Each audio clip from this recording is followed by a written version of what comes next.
ambil manfaat adalah pada daging dia. Sebab tu dalam Al-Quran mana disebut daging, kerana daging itu sudah meliputi semua anggota binatang yang lain, walaupun tidak disebut secara spesifik satu demi satu, ya, kaki babi dia, perut babi dia, tidak disebut satu-satu lah kan, ya. Dan binatang yang disembelih kerana yang lain daripada Allah, dan yang mati tercekik, mati dipukul, mati jatuh dari tempat tinggi, dan yang mati ditanduk, mati dimakan binatang buas, kecuali yang sempat kamu sembelih sebelum habis nyawanya, dan disembelih atas nama berhala. Maknanya binatang disembelih bukan atas nama Allah, maka juga diharamkan untuk dimakannya, ya. Namun begitu, ada pengecualian berkaitan bangkai dan darah ini lah kan, ya. Iaitu kalau kita lihat bangkai binatang yang dibolehkan iaitu bangkai ikan dan belalang, ya.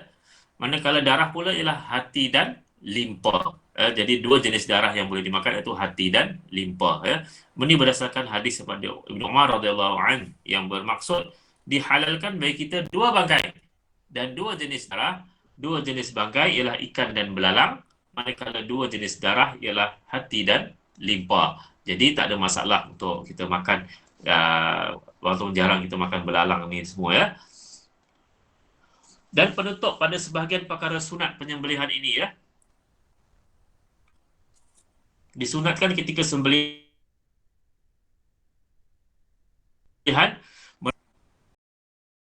sahaja ketika menyembelih, atau ketika melepaskan binatang buruan, atau ketika anak panah dilepaskan ke arah binatang buruan. Maknanya disunatkan sahaja, ya. Menurut ulama Syafi'i, ayat dan hadis yang menunjukkan contohnya dalam surah Al-An'am, ya, fakulu mimma dzukira smullah alaih, yang bermaksud maka makanlah dari sembelihan binatang-binatang yang halal yang disebut oleh Allah ketika menyembelihnya, ya. Jadi ayat dan juga hadis yang menyebut perkara demikian membawa hukum menyebut bismillah ketika menyembelih hanyalah sunat dan tidak menjejaskan kesahihan penyembelihan jika tidak disebut, asalkan syarat-syarat penyembelihan yang lain dipatuhi. Maksudnya di sini kalau seorang itu menyembelih lupa sebut bismillah ataupun tak baca bismillah, maka sembelihan tadi masih sah, dianggap halal lah kan, ya, dengan syarat-syarat yang lain itu dipatuhi, ya. Dan yang lain memutuskan wadjan ataupun waridan, iaitu dua urat di kiri dan kanan leher berhampiran dengan halqum agar nyawa terputus dengan cepat, ya. Ini cuma tambahan sajalah, ya, disunatkan begini, ya. Seterusnya penyembelih menajamkan pisaunya, ya. Ini berdasarkan dalam riwayat Muslim, ya, terutamanya sekarang ni kalau nak musim korban nantilah kan, ya. Tapi itulah, ya, korban pun tengok SOP-nya yang terbaru tu agak sukar sikit lah kan, ya. Jadi yang kena ada vaksin dah 2 dos, ya, baru boleh jadi petugas korban lah kan, ya. Jadi dalam keadaan vaksin ni masih ramai lagi belum mengambil ini, jadi agak amat sukar sebenarnya kita nak cari ni sebenarnya petugas yang dah 2 vaksin ni, ya. Okey. Riwayat Muslim, ya, inna Allah katabal ihsan ala kulli syai' fa idza qataltum fa ahsinul qitlah wa idza dabahtum fa ahsinu adh-dhibh wal yahid ahadukum syafratahu falyurih dhabihatahu.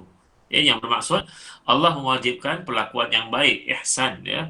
Ihsan ni dia lebih, maknanya lebih pada yang sepatutnya, kan, itu ihsan, kan, ya, dalam semua perkara, ya. Justru apabila lakukan pembunuhan, lakukanlah dengan cara yang baik, dan apabila melakukan penyembelihan, lakukanlah dengan cara yang baik. Hendaklah menajamkan pisaunya dan selesaikanlah sembelihannya, jadi supaya binatang tersebut tidak merasa azab, ya, sakitnya semua itulah kan, ya.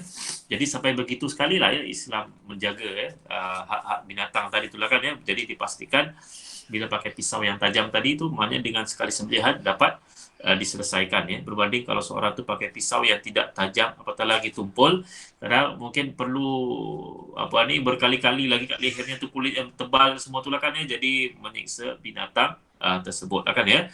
Jadi itu satu yang dituntut dalam agama, ya. Kemudian membaringkan binatang sembelihan pada rusuk kirinya dan membiarkan kaki kanannya bergerak-gerak selepas penyembelihan supaya ia selesa dengan pergerakan itu. Kecuali unta yang lebih baik disembelih dalam keadaan berdiri dengan lutut kirinya terikat. Ya.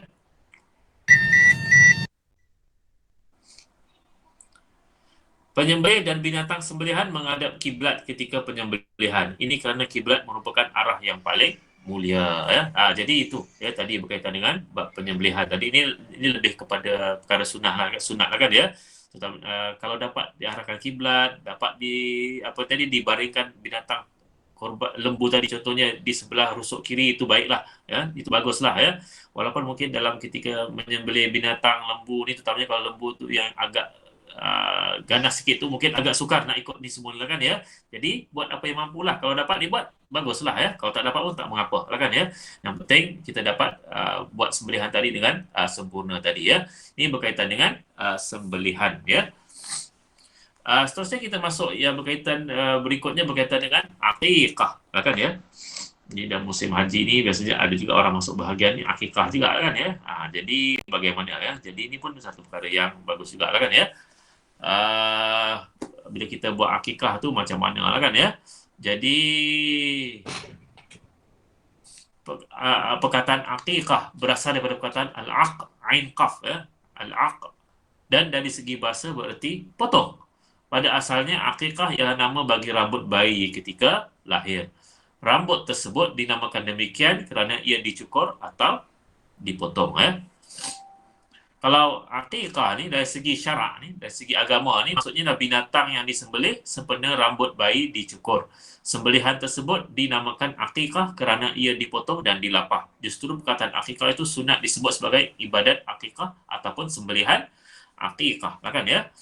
Jadi maksudnya dicukur rambut bayi tu cukur botak terus lah ya. Jadi bukan yang dalam adat Melayu tu yang potong sebahagian waktu tu lebih kepada simbolik sajalah ya. Maknanya seeloknya memang kena botakkan secukur terus lah kan ya rambut bayi tersebut lah kan ya. Jadi kalau buat majlis akikah ni mungkin sekarang tak buat lah masa time COVID sekarang ni, nanti insyaAllah nanti lepas COVID semua lah kan ya. Jadi kalau kita minta imam potongkan semua tu tak ada masalah lah, potong semua tu lah kan ya. Jadi lepas dah habis, dah pusing sambil baca selawat tersebut, mungkin lepas habis majlis semua tu mungkin esok kan, jadi kita cukur terus lah kepala bayi tersebut lah kan ya. Nak minta Pak Imam cukur sampai botak tu nanti jenuh pula Pak Imam nanti lah kan ya. Nak cukur kepala bayi tersebut lah kan ya. Jadi itulah ya yang kita boleh lakukan lah kan ya. Jadi akikah ya. Jadi kalau kita lihat ya dalam banyak hadis-hadis lain ya. Jadi contohnya ya Nabi ketika ditanya tentang perkataan akikah ya, la yuhibbullah al-uquq. Allah tidak suka perkataan al-uquq yang bermaksud derhaka lah kan ya. Jadi kalau kita lihat ada di sini seolah-olah ya Nabi tidak menyukai sebutan akikah lah kan ya. Jadi bukan bermaksud Nabi ini tidak ataupun Nabi ini menolak mengingkari nama akikah. Cuma tak suka kelihatannya nama akikah itu dia ada tasyabuh ataupun ada persamaan dengan istilah uquq. Uquq al-walidain maksudnya ialah derhaka pada kedua ibu bapa. Kelihatannya macam begitulah kan ya. Tapi tak ada masalah lah kita kekalkan maknanya satu sebagai ibadat ya. Okey. Dan kalau kita lihat ya dalam hukum akikahnya apa hukumnya ya. Jadi dia sunat muakkad ya, dia tidak wajib ya. Jadi oleh itu wali yang menanggung bayi tersebut dituntut melakukannya kerana mengikut perbuatan Rasulullah sallallahu alaihi wasallam dan para sahabat ya, baginda. Jadi bapa dia lah ya, kalau bapa tak ada maka datuk dia lah ya yang maknanya ke atas lah kan, maknanya atuk dia lah yang buatkan ya akikah untuk bayi tersebut lah kan ya. Jadi memang banyaklah persoalan dengan akikah ni semua tu lah kan ni. Kalau seorang itu tidak mampu maka tidak dinilakan ya, tidak dipaksa ataupun bagaimanalah ya. Jadi asalkan seorang itu mampu memang sepatutnya dia kena buat kan ya. Maknanya yang kita tahulah, maknanya 2 ekor kambing kalau bagi seorang anak bayi lelaki dan seekor kambing kalau anak tersebut anak perempuan, ya. Uh, Mungkin ada yang bertanya juga, jadi bagaimana kalau seorang itu, kalau bayi tersebut meninggal dunia, contohnya lah kan ya, meninggal dunia, uh, mungkin lepas beberapa hari baru meninggal kan ya. Jadi adakah perlu juga dibuat apa benda ni, akikah? Maka kebanyakan ulama lah kan ya. Jadi ramai ulama mengatakan ya buat juga lah kan ya. Bahkan lebih daripada itulah kan ya. Bagaimana kalau seorang bayi janin tadi keguguran ya? Bayi keguguran ya. Mungkin dah 7 bulan yang semua tu keguguran. Jadi adakah disunatkan juga untuk buat akikah ataupun tidak lah kan ya? Ah,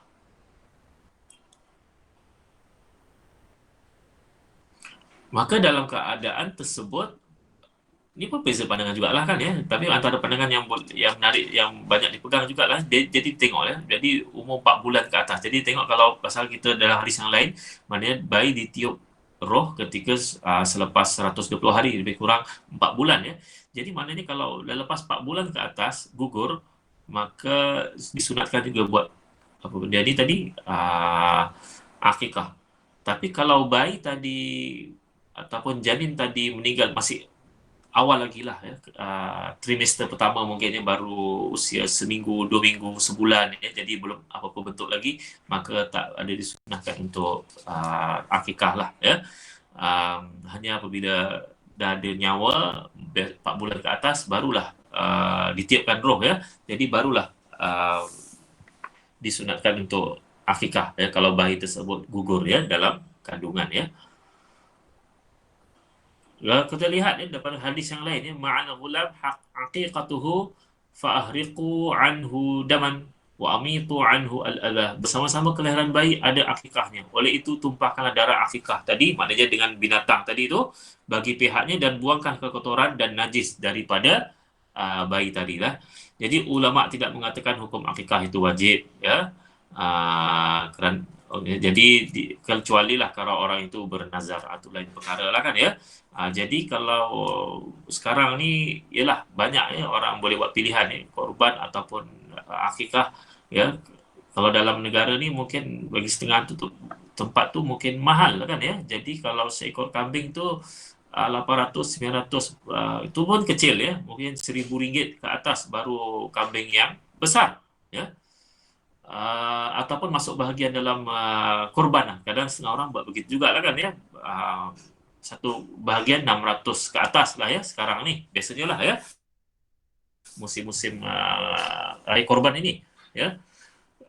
Dan setengah tu membuat pilihan buat di luar negara lah kan. Kelihatannya lebih murah. Ya.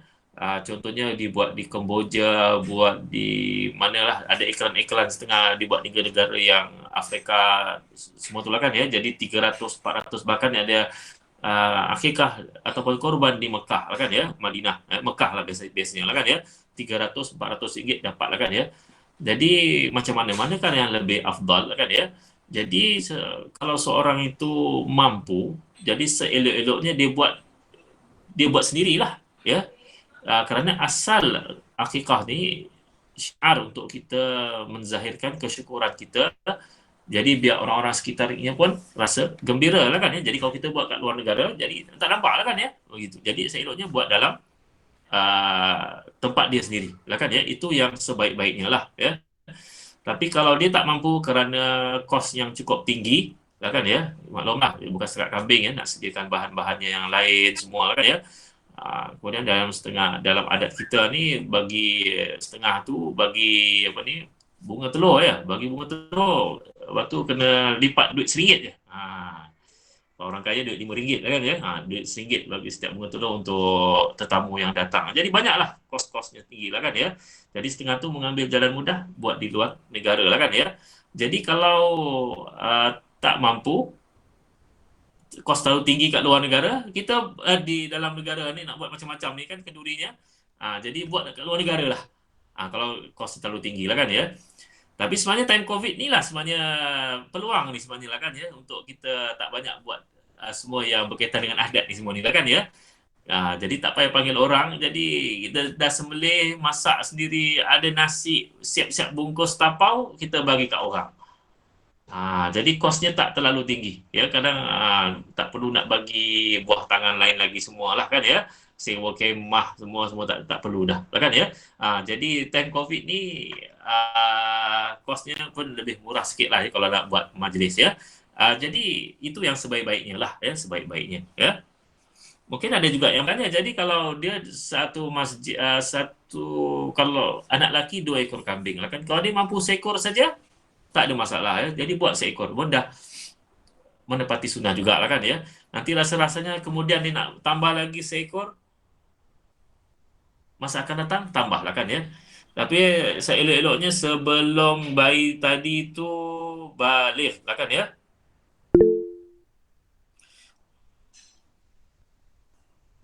Hukum sunat akikah itu berterusan sehingga bayi itu balik ya.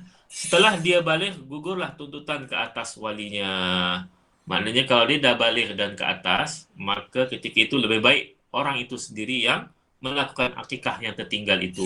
Mungkin sekarang kita dah apa benda ni dah dewasa jadi kita pun tahu dulu mungkin mak ayah kita dulu orang susah jadi tidak buat akikah untuk kita. Jadi kita boleh buatlah sekarang lah kan ya untuk akikah tersebut ya.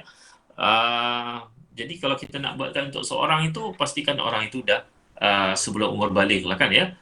Okey, ada yang tanya juga lah kan, jadi boleh tak ya kalau bapaknya itu mungkin tak mampu, jadi atuknya nak buatkan untuk cucu dia. Boleh, tapi dengan syarat kena bagi tahu dululah kepada bapa dia tadilah kan ya.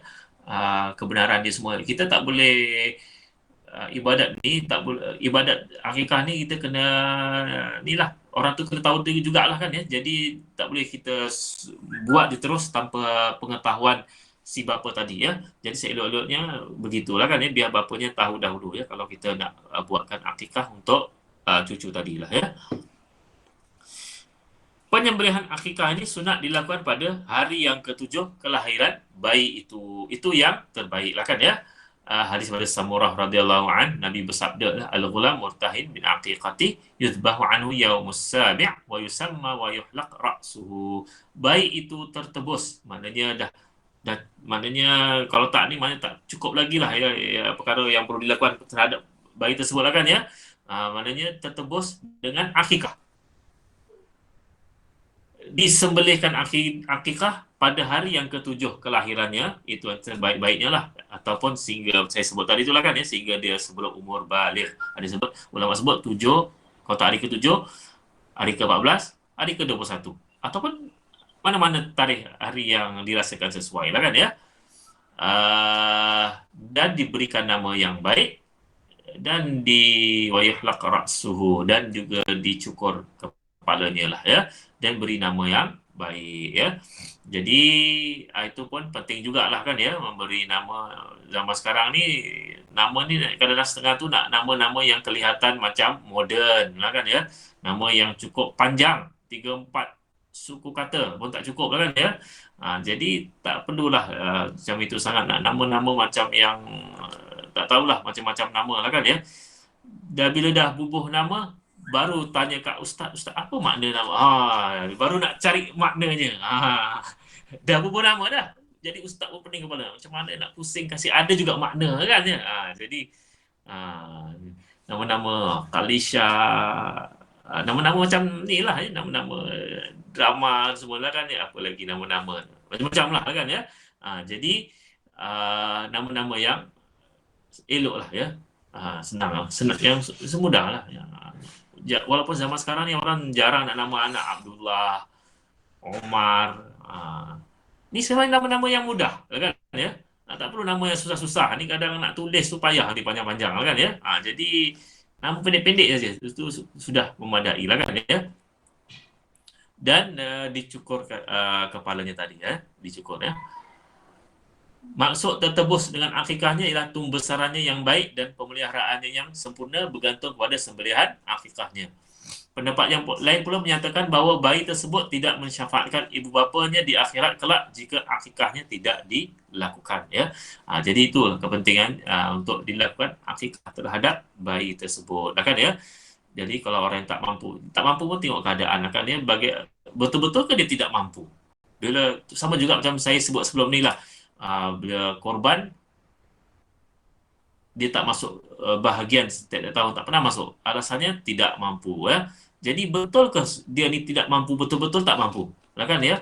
Kalau kita kita renung diri sendiri kita lah kan ya. Maknanya kalau kita mampu untuk langgan TV berbayar, internet yang berkelajuan tinggi, yang semua itu beratus-ratus ringgit setiap bulan ya. Maknanya kalau setahun beribu, macam mana kita boleh kata oh tak mampulah untuk korban ni. Dan bila korban ataupun akikah, kita akan cuba cari yang paling murah. Ah, ya. Kita kalau nak beli kereta, kita kalau nak beli kereta ni, contohnya oh alang-alang nak beli ni yang special edition lah, advance, yang kulit, yang apa ni, kulit. Ah, alang-alang nak subscribe yang beli TV ni, yang 40 inci, biar suaranya tu, gambarnya cantik, yang LED sekarang ni. Alang-alang nak apa benda ni, internet yang paling laju sekali, alang-alang nak bayar ni, yang bayar lebih sikit je orang dapat ini. Maknanya kalau benda dunia ni tu, ni kita lah kan ya, semua lah, kita nak satu siapa lah kan ya, kita juga lah kan ya. Jadi kita akan cuba cari yang terbaik. Tapi bila bab ibadat ni lah kan ya, kita cuba cari yang paling murah lah kan ya. Oh, berapa surau masjid ni kena untuk masuk bahagian? 800. Oh, mahalnya. Oh, ini nak meniaga ke apa ni? Dah. Semua ni lah kan ya. Ada tempat lain murah 600, kenapa sini 800? Semua contoh lah kan ya. Atau dan macam-macam lain lagi lah kan ya. Sedangkan dalam ibadat yang sebaiknya, yang paling afdal adalah tentunya korban tadi lah kan ya. Maknanya binatang yang lebih besar itu yang lebih baik lah kan ya, kerana dapat dinikmati oleh lebih ramai orang lah kan ya. Memanglah kalau kita korban mungkin kalau RM600 darab 7 lebih kurang mungkin 4,000 lebih lah kan ya. Maknanya lembu yang sederhana lah, kadang setengah tu dapat nasib kurang baik lembu yang tak berapa besar kan ya. Jadi memang nak lembu yang besar tu memang RM5,000 ke atas lah kan ya. Memang of course benda ni mahal lah kan ya. Jadi tapi itulah ya yang sebaik-baiknya lah ya. Tapi yalah, kita pun faham ya, zaman COVID beginilah kan ya, zamannya sukar lah kan ya. Jadi kita buat apa yang kita mampu ya. Jadi hikmah pensyariatan akikah inilah kan ya. Yang pertama, menyatakan rasa gembira ibu bapa yang dikurniakan anak yang dimudahkan kelahirannya oleh Allah Subhanahu Wa Taala. Itu yang sebaiknya dengan inilah ya. Masuk dalam FB bagi tahu itu lain lah. Memang itu pun tak ada masalah lah kan ya. Tapi cara yang lain lagi ialah yang sepatutnya tadi ya, akikah tadi lah kan ya. Anak ialah kesayangan ibu bapa lah. Sepatutnya mereka bersyukur pada Allah yang mengurniakan nikmat tersebut ya. Bagaimana firman Allah, la in syakartum la azidannakum, jika kamu bersyukur saya aku akan tambahkan nikmatku kepada kamu. Al-mal wal banun zinatul hayatid dunya, harta benda dan anak pinak itu adalah perhiasan hidup di dunia ya.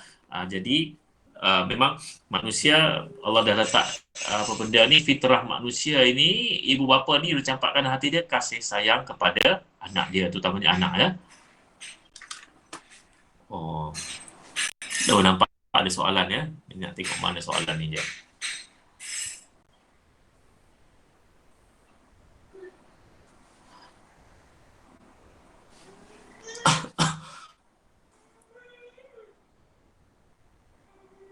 Hukum orang makan hidup-hidup seperti ikan ya, dengan tujuan perubatan ya. Tengok kalau ikan, kalau binatang yang tadi tu memang jelas tak boleh lah ya.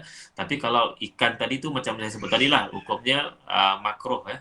Hukumnya makruh, walaupun ada ulama katakan haram lah kan ya. Tapi kalau betul ada untuk tujuan perubatan, maka itu adalah dibolehkan lah kan ya. Tapi kalau untuk sesaja untuk sedap tu memang tak boleh lah kan ya. Minta pencerahan lembu atau binatang yang disumbangkan oleh YB atau organisasi pada surau atau masjid dari segi niat korban dan pelaksanaannya ya. Okey, ni biasalah kan ya. Maknanya YB ya. YB ni dapat beratus-ratus ekor lembu, lepas tu dia akan agihkan lembu-lembu kepada surau dan masjid di kawasan dia. Ataupun mungkin syarikat-syarikat besar, tamu haji, mungkin dia nak bagi lembu semua tu kan ya. Jadi bagaimana Jadi kita tanya kembali kepada orang yang menyumbang tadilah. Kalau YB tadi dia sumbang lembu, tanyalah, YB yang ni nak pakai nama siapa? Ni kira macam mana ni? Kalau YB kata, ni kira saya yang nak berkorban, mana pakai nama YB tersebut lah. Ya. Tapi kalau YB tu kata, ini sumbangan kerajaan. Okey. Jadi apa yang boleh dilakukan ialah, kalau diberi kepada surau atau masjid, maka kita tak boleh berkorban atas nama syarikat lah kan ya. Korban mesti nama individu lah kan ya. Jadi apa yang boleh dilakukan ialah, mana kalau masjid dan surau tu sebut, dia bincang lah. Jadi pilihlah 7 nama untuk dinamakan sebagai orang yang berkorban dalam masjid atau surau tersebut. Ya. Jadi begitulah. Wallahu a'lam tu secara umumnya lah ya. Jadi dibuat begitu ya. Sama jugalah yang daripada organisasi luar yang bagi pun sama juga. Organisasi tersebut bagi, maknanya nama CEO ke nama apa semua lah. Kalau dia kata ini hanya sumbangan syarikat ya, maknanya tak ada jelas siapa yang bagi, mana sumbangan syarikat, maka pihak masjid dan surau berhaklah untuk letakkan nama-nama yang difikirkan sesuai lah kan ya. Jadi berganti-gantilah tahun ni mungkin Pak Imam dan AJK orang, tahun depan pakai nama orang lain. Nanti kalau pakai nama yang sama aja, nanti ahli jemaah lain pun dia ingat apa ni semua lah kan ya. Jadi kita gilir-gilir lah, begitulah kan ya. Jadi itu kalau dapat sumbangan daripada pihak yang luar ya.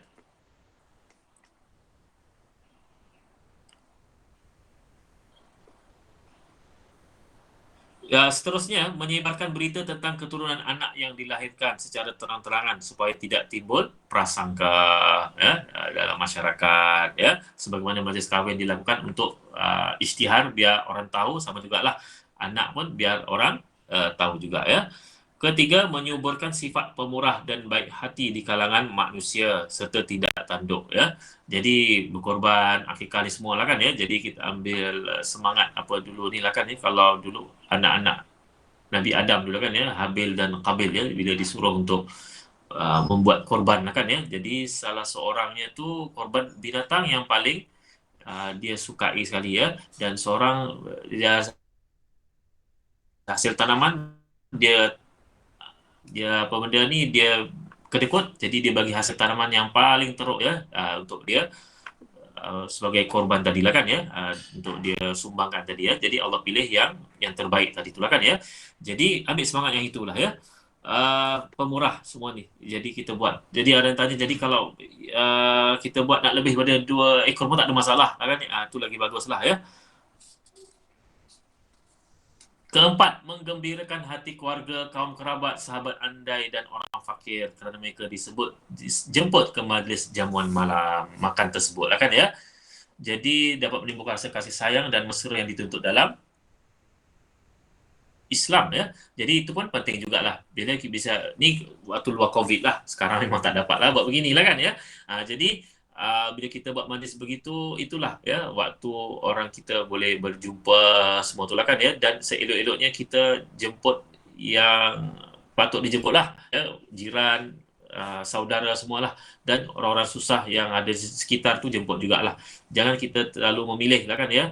Hanya memilih orang yang berada jaga yang kita jemput. Mungkin orang yang dekat dengan kita tu orang yang miskin, fakir, kita tak nak jemput ya. Jadi itu tidak sepatutnya dilakukan kan ya. Jadi kadang orang pun tertunggu-tunggu, ada yalah, bagi orang yang senang mungkin setakat makan daging kambing tu dia tak hairan kan ya. Bagi setengah tempat itu ada orang tu memang daging ataupun kambing ni adalah begitu mahal, luxury lah. Maknanya bukan semua orang boleh makan. Jadi bila ada majlis begini, inilah peluang mereka untuk dia merasa makanan yang sedap-sedap ya. Kalau tak, tiap-tiap hari makanan yang biasa sajalah kan, yang mungkin telur apa semua lah. Jadi bila ada majlis begini, dia pun suka, mungkin dia bawa anak-anak dia pun datang, sukalah ya datang ke majlis-majlis beginilah kan ya.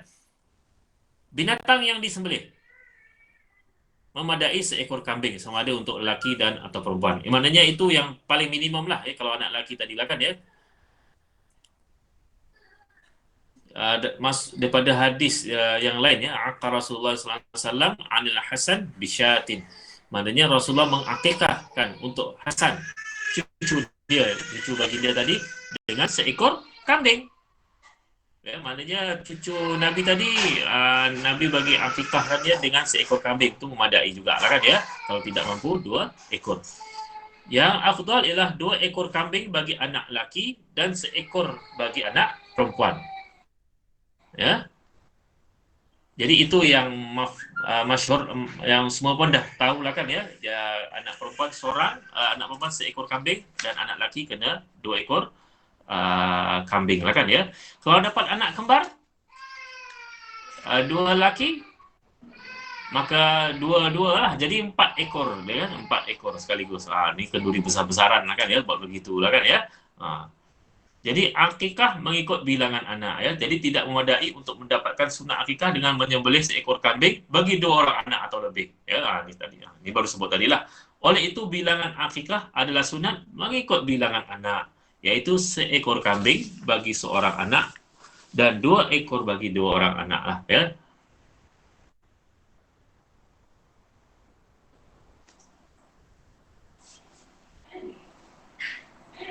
Sekejap ya. Bab korban, ciri haiwan Abu Huzaifah ya. Salah satu tidak cacat macam tempang. Apa kalau kita dah beli lembu dan sebelum disembelih berlaku insiden yang menyebabkan haiwan itu cacat, macam kes lembu patah kaki semasa turunkan dari lori, atau mata tercucuk benda tajam macam ranting semasa baringkan lembu untuk disembelih. Okey. Waalaikumsalam ya. Jadi ini satu soalan yang baik jugalah kan ya. Jadi ini oleh kerana dia berlaku secara mendatang ya, maknanya bukan dari awal lagi lah kan ya. Maka dalam keadaan ini tak ada masalah lah ya. Kerana biasanya dalam kes-kes ni dikatakan sebagai berlaku secara tidak sengaja lah kan ya. Jadi itu tak ada masalah lah ya. Jadi maknanya yang penting masa kita nak beli lembu tu kita dah memilih yang sebaiknya ya. Maknanya ketika dalam proses tersebut dah sampai ke tempat kita, jadi ialah maklumlah ya, kadang lembu tu sampai awal kan ya, jadi kadang lembu tu masuk lubang, masuk itu semua, jadi ialah kadang mungkin ada patah kaki ya, benda semua tu tercucuk semua tu lah kan ya, jadi benda itu adalah dimaafkan lah kan ya. Jadi syarat-syarat akikah dia lebih kurang sama macam syarat korban dari segi jenis binatang, umur dan tiada kecacatan yang mengurangkan dagingnya lah kan ya. Jadi 4 perkara yang tak boleh tadilah ya, yang tidak harus dijadikan korban, iaitu ialah nyata butanya, sakitnya, tempangnya dan tulangnya pecah hingga tiada sumsum ya. Jadi manusia kena bagi yang terbaik tadilah kan ya. Jadi maknanya tadi kalau dalam perjalanan dengan semua tu, tu tak ada masalah lah kan. Itu berlaku kemudian ni lah ya. Bahkan biasanya kalau waktu-waktu kecemasan, kalau lembu tu sampai petang, esok nak raya kan, nak sembelih, kadang-kadang nak tukar lagi pun dah memang kadang dah tak sempat dah, kita ambil lembu tu daripada tempat jauh semua tu lah kan, jadi bukan perkara yang mudah ya. Biasa dah dekat raya ni kadang lembu tu amat terhad lah kan ya. Kecuali lah kalau memang dapat dipastikan ataupun dapat diusahakan untuk apa tadi tu, penjual lembu tadi dia dapat ganti yang baru, tu lain cerita lah ya. Kalau itu kesilapan dia menurunkan lembu tadi tu patah dia punya tulangnya, kakinya semua tu lah kan ya. Kalau dia dapat usahakan ganti, tak ada masalah lah. Tapi kebiasaannya dah memang macam tu, memang masa yang suntuk memang susah lah kan ya untuk dapat ganti yang baru lah kan ya. Jadi di sini ada beberapa perbezaan akikah dan korban lah kan ya. Apa antara, walaupun banyak persamaan tapi terdapat perbezaan, iaitu pertama, daging akikah sunat disedekahkan sesudah dimasak sebagaimana dalam majlis kenduri yang lain. Ia tidak disedekahkan secara mentah sebagaimana daging korban. Walaupun demikian tak ada masalah jugalah nak bagi daging yang mentah ya. Masak dengan masakan yang manis supaya akhlak dan anak di akikahnya itu mulia. Masyarakat kita masak manis, masak manis lah, ya, masak manis ke, masak kurma ke, boleh lah kan ya. Afdal pula masakan itu disedekahkan kepada orang miskin dan dihantar ke rumah mereka. Masakan itu juga sunat dimakan dan dihadiahkan sebahagiannya oleh orang yang berakikah ya, dihantar ataupun kita jemput dimakan datang ke rumah kita lah kan ya. Jadi dua-dua tak ada masalah lah kan ya. Jadi apa yang dibuat dalam masyarakat kita, batu potong, batu letak dalam kelapa, apa benda, potong sedikit rambut tu letak dalam kelapa, apa benda ni, buah kelapa lah kan ya, itu tak payah buat lah kan ya, itu tak payah buat lah benda tersebut lah kan ya. Jadi kalau nak sebagai simbolik minta Pak Imam berbagai penghormatan dia, tak ada masalah lah untuk dipotong kan, ya. Lepas tu doa-doakan sikit, tu tak ada masalah lah kan, ya. Jadi tapi tak payahlah nak sediakan apa ni, buah kelapa nak letak kat situ semua. Jadi itu tidak disuruh dalam agama lah, ya.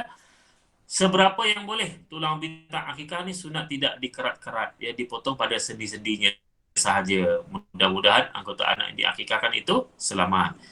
Kaki binatang akikah sunat dihadiahkan kepada bidan tanpa dimasak, ya. Hal ini mengikut perbuatan Fatimah radhiyallahu anha atas suruhan Rasulullah SAW, ya.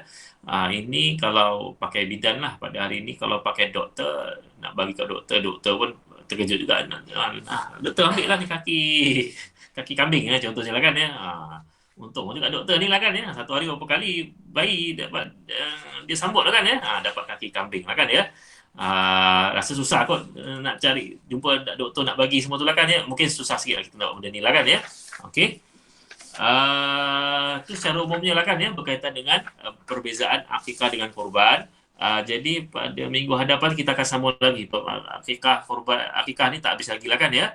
Jadi memandangkan, ya, waktu isyak dan hampir masuk dan nak masuk lah kan, ya. Jadi saya tangguhkan dululah untuk perbincangan kita setakat ini dahulu lah kan, ya. Kita akan sambung pada minggu hadapan, ya. Semua yang baik datang daripada Allah dan yang buruk itu datang daripada kelemahan diri saya sendiri. Wabillahi taufiq wal hidayah. Assalamualaikum warahmatullahi wabarakatuh. Waalaikumsalam.